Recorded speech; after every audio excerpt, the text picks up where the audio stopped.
गं गणपतये नमः।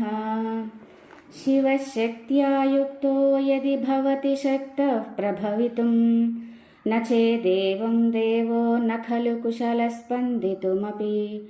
अतस्त्वामाराध्यां हरिहरविरिञ्चादिभिरपि प्रणन्तुं स्तोतुं वा कथमकृतपुण्यः प्रभवति। तनीयां सम्पांसुं तव चरणपङ्केरुहभवं विरिञ्चिः सञ्चिन्वन् विरचयति लोकानविकलं। वहत्येनं शौरिः कथमपि सहस्रेण शिरसां हरस्संक्षुद्यैनं भजति भसितोद्धूलनविधिम्। अविद्यानामन्तस्तिमिरमिहिरद्वीपनगरी जडानां चैतन्यस्तबकमकरन्दश्रुतिझरी दरिद्राणां चिन्तामणिगुणनिका जन्मजलधौ निमग्नानां दंष्ट्रामुररिपुवराहस्य भवति।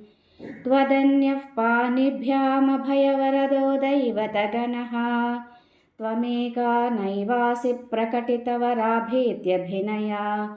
भयात्रातुं दातुं फलमपि च वाञ्छासमधिकं शरण्ये लोकानां तव हि चरणावेव निपुणौ। हरिस्त्वामाराध्य प्रणतजनसौभाग्यजननीं पुरा नारी भूत्वा पुररिपुमपि क्षोभमनयत्।